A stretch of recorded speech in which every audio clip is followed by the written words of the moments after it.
Hello बच्चों, स्वागत है आपका मेरे YouTube channel learn with fun में। आज हम कक्षा 2 गणित आनंदमय के पाठ 4 पाठ का नाम है कहानी परछाइयों से, इसके बारे में पढ़ेंगे। चलिए हम परछाइयों की बात करते हैं। हमारे सामने दो चित्र दिए हुए हैं। एक चित्र है रावण का, रावण की परछाई है, और दूसरी परछाई भगवान श्री राम की है। यहाँ पर दो बच्चे आपस में बात कर रहे हैं।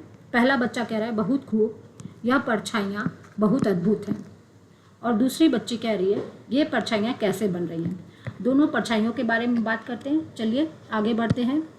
नकुल ने गांव के मेले में एक ऐसी नाटक देखा जो परछाइयों द्वारा दर्शाया जाता है, जिसे तोंगलू गुम्बैयत के नाम से जाना जाता है। वे सब परछाइयों को देखकर खुश और अचंभित हो गए। उन्होंने भी परछाइयाँ बनाने की सोची। वे सब अपनी उंगलियों से विभिन्न पशुओं की परछाई दीवार पर बनाने का प्रयास करने लगे। आप भी कुछ परछाइयाँ बनाने का प्रयास कीजिए। इसके कुछ उदाहरण दिए गए हैं। तो बच्चों, इनके गांव में एक नाटक खेला जा रहा था जिसका नाम है तोंगली गुम्बैयत, जिसमें परछाइयों को देखकर बच्चे बहुत खुश हो रहे थे। इन बच्चों ने हाथों से अपनी कुछ परछाइयाँ बनाई। देखिए चित्र में परछाइयाँ दिखाई गई हैं। सबसे पहले कुत्ते की परछाई है, फिर उसके नीचे बारहसिंगे की परछाई है, और उसके बगल में खरगोश की परछाई है। ये परछाइयाँ हाथों से बनाई गई हैं। उसके ऊपर चिड़िया या कौवे की परछाई है। चलिए आगे बढ़ते हैं दूसरे पेज पर। आओ करें। बच्चों को विभिन्न जानवरों की परछाई एवं उनकी ध्वनियों से संबंधित अभिनय करने के लिए प्रेरित कीजिए। ठीक है, आगे बढ़ते हैं। बातचीत करें। क्या आपने अपनी या किसी पेड़, कुत्ते, गाय या किसी अन्य जानवर की परछाई देखी है? तो आपने ज़रूर देखी होगी अपनी या किसी अन्य वस्तु की परछाई। तो यहाँ उत्तर लिखेंगे हाँ। चलिए आगे बढ़ते हैं। हमें परछाइयाँ कब दिखाई देती हैं? तो उत्तर है जब रोशनी के बीच कोई वस्तु आ जाती है तब परछाई दिखाई देती है। ठीक है बच्चों, इसका उत्तर ये भी हो सकता है जब रोशनी रहे तभी परछाई दिखाई देती है। ठीक है, अब आगे बढ़ते हैं। कोई परछाई कब गायब हो जाती है? तो बच्चों, अंधेरे में परछाई गायब हो जाती है और रोशनी में परछाई दिखाई देती है। चलिए आगे बढ़ते हैं। परछाई का खेल। बच्चों, यहाँ पर विभिन्न आकृतियाँ हैं, जैसे घन की आकृति है, शंकु की आकृति है, बेलनाकार आकृति है और वृत्त की आकृति है। इस पर टॉर्च से अलग अलग दिशाओं में रोशनी दिखाई जा रही है। तो घन पर रोशनी दिखाया जा रहा है तो इसमें वर्ग का आकार बन रहा है। ठीक है बच्चों। अब शंकु में त्रिभुज का आकार बन रहा है। बेलन आकार में बेलन के आकार का ही आकृति बन रही है, बेलन के आकार की ही आकृति बन रही है, और वृत्त में वृत्त जैसी आकृति। चलिए आगे बढ़ते हैं। अब यह क्रिया अपने आसपास की अन्य वस्तुओं के साथ कीजिए। उन वस्तुओं के नाम लिखिए जिनकी परछाई आप देख रहे हैं। तो आप इस क्रिया को किसी भी वस्तु पर कर सकते हैं। चलिए आगे बढ़ते हैं। क्या टॉर्च की स्थिति बदलने पर परछाइयों के आकार में परिवर्तन होता है? तो इसका उत्तर होगा हाँ। तो बच्चों, ऊपर देखिए चित्र में जैसा दिखाया गया है, इसमें पीछे से, इस आकृति में पीछे से रोशनी दिखाई जा रही है। अगर हम दूसरी दिशा से रोशनी दिखाएंगे तो इसके आकार में परिवर्तन होता जाएगा। चलिए आगे बढ़ते हैं। दिन के किस समय आपकी परछाई सबसे छोटी होती है? तो बच्चों, दोपहर में हमारी परछाई सबसे छोटी होती है। चलिए तीसरे प्रश्न पर। दिन के किस समय आपकी परछाई सबसे लंबी होती है? तो बच्चों, सुबह और शाम हमारी परछाई सबसे लंबी होती है। चलिए आगे बढ़ते हैं। आओ अनुरेखण ट्रेस करें। अपने आसपास की वस्तुओं जैसे रबड़, पत्ती, दिया सलाई, माचिस की डिब्बिया, सिक्के, बोतल का ढक्कन, शार्पनर, गेंद आदि को कागज़ पर रखकर उनके चारों ओर घेरा बनाइए। तो बच्चों, इसमें अलग अलग वस्तुएं रखकर उसके चारों ओर हम घेरा बनाएंगे। जैसे माचिस की डिब्बिया रखकर घेरा बनाएंगे, बोतल के ढक्कन को रख के घेरा बनाएंगे, शार्पनर को रख के घेरा बनाएंगे, सिक्के को रख के घेरा बनाएंगे और पत्ती को। ठीक है, अब चलिए नीचे चलते हैं। घेरे के बाद आपको कौन सी आकृतियाँ दिख रही हैं उनका चित्र बनाइए। तो बच्चों, घेरे पर ट्रेस करने के बाद ये सभी आकृतियाँ बन रही हैं। आगे बढ़ते हैं। सोचो। समान ट्रेस वाली वस्तुओं को लिखिए। ठीक है बच्चों, कौन सी वस्तुएं ढक्कन जैसे घेरे वाली है? तो ढक्कन जैसे घेरे वाली वस्तु है सिक्के, चूड़ी, गेंद, है ना बच्चों, लिख सकते हैं गेंद। आगे बढ़ते हैं। कौन सी वस्तुएं रबड़ जैसे घेरे वाली है? तो माचिस की डिब्बी, शार्पनर, मोबाइल, डस्टर, चलिए, लुका छिपी। वृत्त और आयत लुका छिपी खेल रहे हैं। आयत वृत्त से छिप रहा है। ठीक है बच्चों, यहाँ वृत्त और आयत लुका छिपी का खेल खेल रहे हैं। चलिए, वृत्त गिन रहा है 1 2 3 की गिनती गिन रहा है और आयत कह रहा है मैं कहाँ छिपूँ। अरे जूते का डिब्बा, वो सोचता है जूते का डिब्बा, मैं जूते के डिब्बे में छिप जाता हूँ। चलिए आगे पढ़ते हैं। मैं आ रहा हूँ। वृत्त कहता है मैं आ रहा हूँ। मैं जूते के डिब्बे की सतह जैसा दिखता हूँ, मैं इसके पीछे छिपूंगा। आयत कह रहा है मैं जूते के डिब्बे जैसा दिखता हूँ, इसलिए मैं इसके पीछे छिपूंगा। और वृत्त कह रहा है आप कहाँ हैं? क्या आप फोटो फ्रेम के पीछे हैं? वृत्त उसे ढूंढ रहा है और कह रहा है आप कहाँ हैं? आप फोटो फ्रेम के पीछे छुपे हैं क्या? चलिए, क्या आप टीवी के पीछे हैं? वो कह रहा है आप टीवी के पीछे हैं। तो फिर वृत्त कहता है मैंने आपको पकड़ लिया है, आप जूते के डिब्बे के पीछे हैं। अब आयत कह रहा है अब मेरी बारी है। अब वो गिनती गिनता है 1 2 3 गिनती गिन रहा है, 10 तक गिनती गिन रहा है। अब वृत्त कह रहा है मैं कहाँ छिपूँ। दरवाजे की घंटी बजी और त्रिकोण एवं वर्ग भी आकर खेल में शामिल हो गए। ये दोनों लुका छिपी का खेल खेल रहे हैं, तभी दरवाजे की घंटी बजती है और त्रिभुज और वर्ग दोनों आकर इनके साथ खेल में शामिल हो जाते हैं। अब वे सभी एक साथ खेल रहे हैं बच्चों। वृत्त आयत त्रिभुज वर्ग एक साथ लुका छिपी खेल रहे हैं। ठीक है, चलिए आगे बढ़ते हैं। वृत्त छिप सकता है घड़ी में, गेंद में, संतरे में, टेबल में। बच्चों टेबल का आकार गोल है, इसलिए वृत्त टेबल में भी छिप सकता है। चलिए आगे बढ़ते हैं। आयत छिप सकता है जूते के डिब्बे में, फोटो फ्रेम में, टीवी में, स्पीकर में, क्योंकि इनका आकार आयत के आकार जैसा है। अब तीसरे पर चलते हैं। लेकिन त्रिकोण और वर्ग उलझन में है और वे सोचते हैं कि कहाँ छिपना है। उन्हें कुछ ऐसी जगह सुझाएं जहाँ वे छिप सकते हैं। त्रिकोण छिप सकता है समोसे में, जन्मदिन की टोपी मतलब बर्थडे कैप। वर्ग छिप सकता है पासा में और छोटी अलमीरा में। चलिए आगे बढ़ते हैं। दरी में रंग भरो। तो बच्चों इस तरह के रंग आप दरी में भर सकते हैं। चलिए आगे, अलग अलग आकृतियों से अपने डिजाइन बनाइए और उसमें रंग भरिए।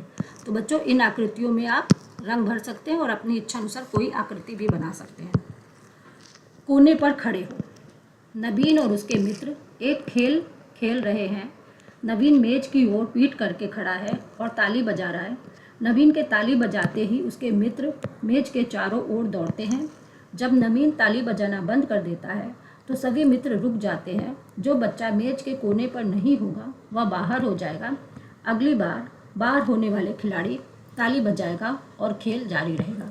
तो बच्चों नवीन जो है ये एक गेम खेल रहा है, मेज की ओर पीठ करके खड़ा है और ताली बजा रहा है।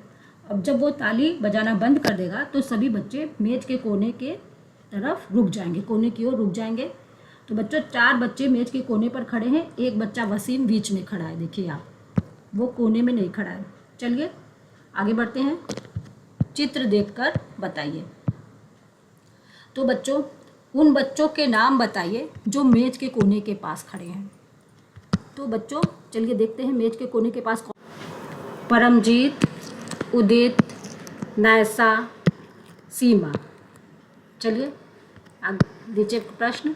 तो मेज के कोने में उदित, परमजीत, सीमा और नायसा खड़े हैं। अगली बार ताली कौन बजाएगा? तो अगली बार ताली वसीम बजाएगा। चलिए चित्र में देखते हैं। वसीम इसलिए ताली बजाएगा क्योंकि वो बीच में खड़ा है, वो मेज के कोने में नहीं खड़ा है और वो आउट हो गया है। जो बच्चा आउट हो जाएगा वो मेज के पीछे की ओर मुँह करके खड़ा हो जाएगा और ताली बजाएगा। ठीक है बच्चों, अब चलिए नीचे वाले प्रश्न में चलते हैं। वसीम कहाँ खड़ा है? तो मेज के दोनों कोने के बीच खड़ा है। अब चौथे प्रश्न पर चलते हैं। क्या यह खेल एक गोल मेज के चारों ओर खेला जा सकता है? क्यों? यह खेल एक गोल मेज के चारों ओर नहीं खेला जा सकता है बच्चों, क्योंकि गोल मेज में बच्चों कोई कोना नहीं होता है, इसलिए इसमें ये खेल नहीं खेला जा सकता है। तो इसका उत्तर होगा नहीं। क्या आप हमारे आसपास की ऐसी वस्तुओं के नाम बता सकते हैं जिनके किनारे सीधे हैं? तो बच्चों टेबल, टेबल के किनारे सीधे होते हैं, किताब के किनारे सीधे होते हैं, और पेंसिल बॉक्स के किनारे भी सीधे होते हैं, कुछ पेंसिल बॉक्स के किनारे मुड़े हुए होते हैं। हमारे आसपास की बहुत सी वस्तुओं के किनारे घुमावदार होते हैं। कुछ उदाहरण नीचे दिखाए गए हैं।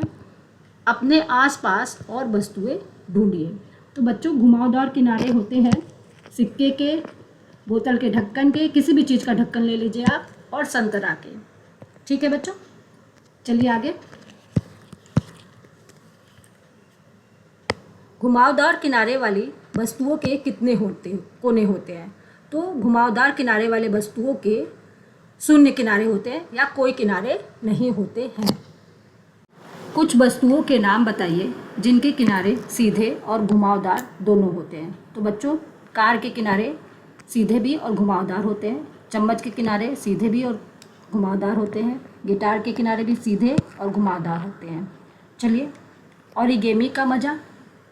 तो बच्चों, ओरिगेमी एक कला है जो कागज़ से बनाई जाती है, जैसे आपने कभी कागज़ की नाव बनाई होगी। चलिए आगे बढ़ते हैं। एक कागज़ लीजिए और उसे मोड़कर एक वर्गाकार कागज़ बना लीजिए। ये देखिए वर्गाकार कागज़ है, इसके 4 कोने और 4 किनारे हैं। चलिए कोने गिनाते हैं। एक कोना, दूसरा कोना, तीसरा कोना और चौथा कोना। अब इसके 4 किनारे भी हैं। पहला किनारा ये है, दूसरा किनारा, तीसरा किनारा और ये चौथा किनारा है। चलिए आगे बढ़ते हैं। चित्र में दिखाए अनुसार 2 कोनों को जोड़कर इसे आधा मोड़ लें। तो बच्चों, इसे मोड़ लेंगे। अब आगे बढ़ते हैं। जो आकार आपको मिले उस पर सही का चिन्ह लगाइए। मोड़ने के बाद हमें त्रिभुज मिला है, तो हम त्रिभुज पर सही का चिन्ह लगाएंगे। इस आकृति में 3 कोने और 3 किनारे। अब देखिए बच्चों, गिनते हैं त्रिभुज में कितने कोने हैं। एक कोना, दूसरा कोना, एक कोना ये है, दूसरा कोना और तीसरा कोना। ठीक है बच्चों, अब इसमें 3 किनारे भी हैं। पहला किनारा, दूसरा किनारा और ये है तीसरा किनारा। चलिए, त्रिभुज बनाने के लिए कागज़ को फिर से आधे में मोड़ें और फिर उसे खोल दें। अब इसको आधे में मोड़ के त्रिभुज को खोल देंगे। अब त्रिभुज के दोनों कोनों से 2 त्रिभुज बनाएं। 2 त्रिभुज बन गए आपको बच्चों यहाँ पर। अब कितने कोने हैं? चलिए आपको गिनकर बताते हैं कितने कोने हैं। तो यहाँ पर आपको 2 त्रिभुज दिखाई दे रहे हैं। कोने गिनते हैं, 1 2 3 4 5 6 7। इसमें 7 कोने हैं। तीसरे कोने को ऊपर की ओर मोड़े और दिखाए अनुसार नाक और आँख बनाइए। ठीक है बच्चों, इस तरह नाक और आँख बना लेंगे। आपका कागज़ से बना कुत्ता तैयार है। अब आगे बढ़ते हैं। क्या आप वर्गाकार कागज़ को मोड़कर 4 भुजाओं वाली आकृति बना सकते हैं? इसके कितने कोने हैं? तो हाँ बच्चों, हम कागज़ से वर्ग की आकृति बना सकते हैं। ये वर्ग की आकृति है और इसमें 4 कोने होते हैं। पहला कोना ये, दूसरा, तीसरा, चौथा। तो इसके 4 कोने हैं। चलिए आगे बढ़ते हैं। पैटर्न्स। वस्तुओं पर विभिन्न आकृति जैसे बोतल के ढक्कन, रबड़, पेंसिल, सिक्के आदि की छाप से डिजाइन बनाइए। तो बच्चों, यहाँ पर हम कटर रख लेंगे, सिक्के रख लेंगे, पेंसिल रख लेंगे और पत्ती रख लेंगे और उसको ट्रेस करके आकृति बनाएंगे। यहाँ पर फूल भी दिया गया है, फूल की आकृति बना लेंगे, पेंसिल बॉक्स की आकृति बना लेंगे। चलिए आगे बढ़ते हैं। राधा अपने हाथों में मेहंदी लगा रही है। आप भी कागज़ पर अपने हाथ की छाप लें और उसमें मेहंदी का डिज़ाइन बनाइए। तो बच्चों, इस तरह से आप मेहंदी का डिज़ाइन हाथ का छाप लेकर बना सकते हैं। चलिए नेक्स्ट पेज पर आओ करें। नित्या पत्तियों के साथ खेल रही है और पैटर्न बना रही है। ठीक है बच्चों, आप कुछ पत्ते इकट्ठा कीजिए और एक डिज़ाइन बनाइए। पत्ती की एक और रंग लगाइए और इसे नीचे दिए गए जगह पर छाप लीजिए। तो बच्चों, आप पत्ती के पीछे रंग लगाकर इस तरह से छाप लेंगे। नीचे दिए गए पैटर्न को आगे बढ़ाइए। चलिए बच्चों, इसमें देखिए तीर का निशान दिया है। ये ऊपर की ओर है, दूसरा नीचे की ओर है, फिर ऊपर की ओर, फिर नीचे की ओर। ठीक है, यही क्रम हम आगे बढ़ाएंगे। चलिए अब नीचे वाले पैटर्न पर चलते हैं। इसमें फूल की पंखुड़ियाँ दी गई हैं। इसमें 1 पंखुड़ी है, दूसरे वाले में 3 पंखुड़ियाँ हैं, तीसरे वाले में 5 पंखुड़ी है। इसके आगे भी 1 पंखुड़ी, फिर 3 पंखुड़ी, फिर 5 पंखुड़ी। यही क्रम को, इसी क्रम को आगे बढ़ाएंगे। पहले वाले में 1, दूसरे वाले में 3 और इसके आगे वाले में 5। अब देखिए ये आधा गोला दिया गया, ये घड़ी की सुई की दिशा की ओर घूमता है, तो दूसरे वाले में इस तरह से घुमा है, तीसरे वाले में नीचे की ओर से मुड़ गया है, तो ये 4 हैं गोले। अब देखिए पहले गोले की तरह हाफ, आधे गोले की तरह ये वाला गोला है। फिर दूसरा वाला अगर आपको ना आए तो इसको देख के दूसरे वाले की तरह दूसरा बना लेंगे, तीसरे वाले की तरह तीसरा वाला बना लेंगे और चौथे वाले की तरह चौथा बना लेंगे और इसी क्रम को आगे बढ़ाएंगे। अब देखिए इसमें एक वर्ग दिया गया है, वर्ग में वर्ग के 4 हिस्से हैं, एक हिस्से को नीले रंग से रंगा गया है, फिर इसके इधर वाले हिस्से को, नीचे वाले हिस्से को नीला रंगा गया है, फिर इसके इधर वाले हिस्से को नीला रंगा गया है, फिर इसको, इसी क्रम को आगे बढ़ाएंगे। अब ये 5वां वाला जो है पहले वाले की तरह पहला वाला, दूसरे वाले की तरह दूसरा वाला, तीसरे वाले की तरह तीसरा वाला और चौथे वाले की तरह चौथा वाला बनाएंगे। चलिए आगे बढ़ते हैं। अब इसमें तीर का निशान जिस दिशा में लगा है उसी तरह लगाएंगे। पहले वाले अंडाकार में 1-1 तीर का निशान लगा है, दूसरे वाले में 2-2, तीसरे वाले में 3-3, चौथे वाले में 4-4, पाँचवें वाले में 5-5 और छठे वाले में 6-6। ठीक है, लेकिन इसमें तीर का निशान ऊपर और नीचे की ओर है। पहला निशान देखिए ऊपर की ओर है, दूसरा नीचे की ओर है। ठीक है बच्चों, अब तीसरे वाले अंडाकार में ये जो तीर का निशान है उसी दिशा में है, लेकिन दूसरे वाले में 1 तीर का निशान लगा है और तीसरे वाले में 2 तीर का निशान लगा है। अब चलिए चौथे वाले पर चलते हैं। चौथे वाले में 2 तीर का निशान ऊपर की ओर है और 5वें वाले में 1 तीर का निशान बढ़ जा रहा है, 3 तीर का निशान हो जा रहा है। इसी क्रम को आगे बढ़ाएंगे। चलिए आगे बढ़ते हैं। इसमें इसी तरह का पत्ती का डिज़ाइन आगे की ओर बनाकर इसे पूरा करेंगे। अब आगे बढ़ते हैं। ए के बाद बी के बाद फिर बी, ए बी फिर बी आ गया, बी के बाद सी, फिर से सी लिखेंगे, सी के बाद डी, फिर से डी लिखेंगे, डी के बाद ई, फिर से ई लिखेंगे, ई के बाद एफ, फिर दोबारा एफ लिखेंगे, जी के आगे फिर से जी लिखेंगे। मतलब बी 2 है, सी 2 है, डी 2 है, ई 2 है और एफ 2 है। चलिए आगे चलते हैं। अब इसमें देखिए ए का मिरर इमेज है, मिरर में जैसा शीशे में दिखता है उसी तरह दिख रहा है। बी को अगर हम शीशे में देखेंगे तो ये उल्टा दिखेगा, सी को शीशे में देखेंगे तो इस तरह से दिखेगा, डी में इस तरह से, ई में इस तरह से, एफ में इस तरह से, जी में इस तरह और एच में इस तरह। अब इसी तरह नीचे वाले में चलते हैं। इसमें देखिए 3 लाइन बनी हुई है। पहले पीला लाइन है, पहले वाली लाइन में देखते हैं, पीला बॉक्स बनाए, फिर उसके आगे भूरा, फिर पीला, फिर भूरा, फिर पीला, फिर भूरा। इसी तरह से इस क्रम को आगे बढ़ाएंगे। चलिए दूसरे पेज पर चलते हैं। कि खरगोश कूदकर चौथी टाइल पर पहुंच जाता है। वह भूल गया है कि आगे कहाँ कूदना है। अगली टाइलों पर एक गोला बनाकर उसकी सहायता कीजिए। तो बच्चों वो पहली टाइल पर है, पहली टाइल से चौथी टाइल पर कूदता है, चौथी से 7वीं, 3 टाइल्स आगे कूदता है, 7वीं से 10वीं, 10वीं से 13वीं, 13वीं से 16वीं, 16वीं से 19वीं और 19 के बाद 22 पर वो कूदता है। चलिए आगे बढ़ते हैं। किक्कू की मम्मी कूदकर छठी टाइल पर पहुंच जाती हैं। अगली टाइलों पर क्रॉस बनाकर उनकी सहायता कीजिए। तो अगली टाइल्स पर हमें क्रॉस बनाना है। ठीक है बच्चों, तो किक्कू की मम्मी पहले टाइल पर है, फिर 6वीं टाइल पर पहुंच जाती है, यहाँ क्रॉस बनाएंगे, फिर 11वीं टाइल पर पहुंचती हैं, फिर 16वीं टाइल्स पर पहुंचती हैं, इसके बाद 21वीं टाइल्स पर पहुंचती हैं, फिर 26वीं टाइल्स पर पहुंचती हैं, फिर 31वीं और फिर 36वीं। ठीक है, चलिए आगे बढ़ते हैं। नीचे दिए गए पैटर्न को आगे बढ़ाइए। तो बच्चों इस पैटर्न को हमें आगे बढ़ाना है।